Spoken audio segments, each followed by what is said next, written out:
पहले राम मंदिर निर्माण की नींव, फिर काशी विश्वनाथ कॉरिडोर और अब बाबा महाकाल की नगरी उज्जैन में महाकाल कॉरिडोर का निर्माण है। बीजेपी हिंदुत्व की पताका को कश्मीर से कन्याकुमारी तक बुलंद कर रही है।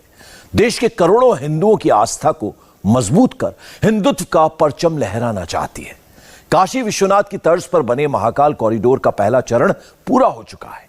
11 अक्टूबर को प्रधानमंत्री नरेंद्र मोदी महाकाल की नगरी आकर इसका उद्घाटन करेंगे। कैसा होगा महाकाल कॉरिडोर, देखिए हमारी ये खास रिपोर्ट।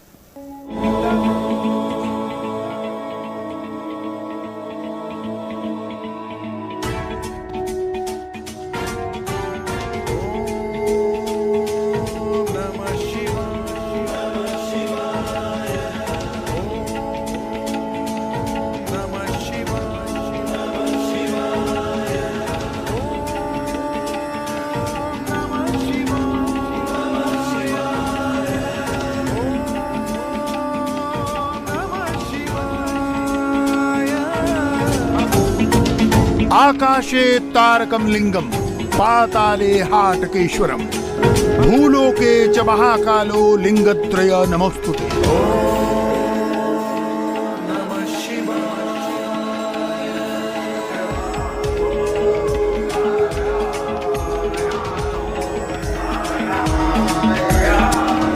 उज्जैनी कहिए, अवंतिका कहिए, आज का उज्जैन कहिए, धरती पर वो नगर जिसे राजाधिराज महाराज महाकाल का, जिन्हें तीनों लोकों का अधिपति, तीनों लोकों का अधिष्ठाता कहा जाता है। काशी के बाद अब उज्जैन दरबार को सजाने की बारी है।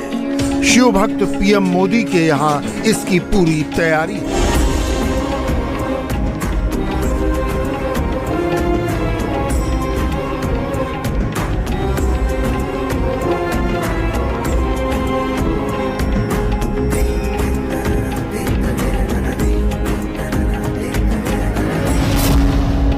महाकाल दरबार के प्राचीन वैभव को जगाने के लिए मध्य प्रदेश के शिवराज सिंह चौहान सरकार काशी विश्वनाथ कॉरिडोर की तर्ज पर महाकाल कॉरिडोर बनाने जा रही है। इस कॉरिडोर के बनने के बाद हिंदुत्व की वही पताका फहराएगी जो सम्राट विक्रमादित्य, कालिदास और राजा भोज के समय फहराया करती थी। मुख्यमंत्री शिवराज सिंह चौहान ने प्रधानमंत्री के दौरे से पहले महाकाल कॉरिडोर का दौरा किया, तैयारियों का निरीक्षण किया। इस महाकाल कॉरिडोर के जरिए एक बार फिर प्रधानमंत्री शिव शक्ति को पुनः प्रतिष्ठित करेंगे। माननीय प्रधानमंत्री जी महाकाल महाराज की नगरी पधारेंगे और प्रथम चरण के कार्यों का लोकार्पण करेंगे। हम आज से तैयारियां प्रारंभ कर रहे हैं। ये आयोजन उज्जैन में तो हो गए, लेकिन उज्जैन के अलावा मध्य प्रदेश का हर गांव इस आयोजन से जुड़े, हर शहर इस आयोजन से जुड़े, इसकी भी पूरी योजना हम लोग बना रहे हैं। मुझे पूरा विश्वास है कि महाकाल महाराज की कृपा से वैसे भी अद्भुत हमारा नगर है। हम और अपने नगर को, प्रदेश को और आगे ले जा पाएंगे। आज मैं मुख्य रूप से इसलिए आया था कि एक बार खुद अपनी आंखों से संपूर्ण काम को देख लूं और इसके बाद ही हमने ये फैसला किया। कहा जाता है कि उज्जैन से ही समय का चक्र चलता है। पृथ्वी की अपनी धुरी पर घूमना हो या फिर चंद्रमा का पृथ्वी पर चक्कर लगाना हो या पृथ्वी का सूर्य का चक्कर लगाना हो, सब महाकाल को साक्षी मानकर होता है। 12वीं शताब्दी में ध्वस्त किए जाने के बाद मराठों ने 300 साल पहले इसे फिर से पुनर्जीवित किया। पृथ्वी की उत्पत्ति के साथ उज्जैन का अस्तित्व रहा है। भगवान राम ने अपने पिताजी का श्राद्ध यहीं किया। भगवान श्री कृष्ण ने 5000 साल पहले यहाँ शिक्षा ग्रहण की। 2000 साल पहले उज्जैन में विक्रमादित्य के वैभव को स्वर्णयुग कहा गया। 2200 साल पहले सम्राट अशोक यहाँ आने के बाद मगध के सम्राट बने। दिल्ली में कुतुबुद्दीन ऐबक का समय आया। उसके बाद मोहम्मद गौरी ने पृथ्वीराज की हत्या की और देश में सनातन संस्कृति का पतन शुरू हुआ। 1235 में गुलाम वंश के शासक इल्तुतमिश ने उज्जैन के सारे मंदिरों को ध्वस्त कर दिया। इन मंदिरों में बाबा महाकाल का मंदिर भी था।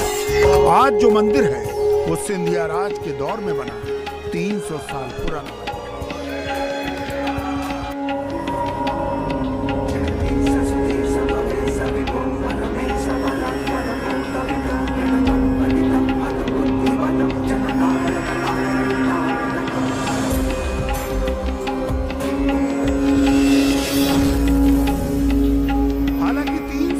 पहले इस मंदिर को सिंधिया राजवंश ने बना दिया।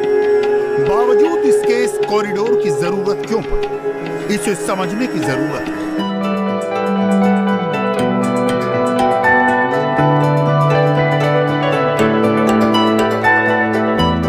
11 अक्टूबर को प्रधानमंत्री नरेंद्र मोदी इसका उद्घाटन करने आ रहे हैं।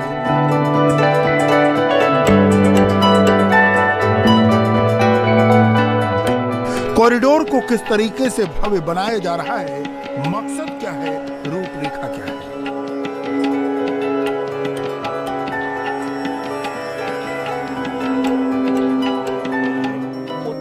परिसर में पुरातन स्वरूप में पत्थर और फाइबर रेनफोर्स प्लास्टिक के स्थापित भगवान शिव और अन्य देवी देवताओं की 127 विशाल मूर्तियां देखने को मिलेंगी। परिसर में आकर्षक लाइट, बैठने को हर 10 फीट की दूरी पर आरामदायक कुर्सियां, निगरानी के लिए सीसीटीवी कैमरे, प्रदूषण डिटेक्टर और सूचना बोर्ड लगा होगा।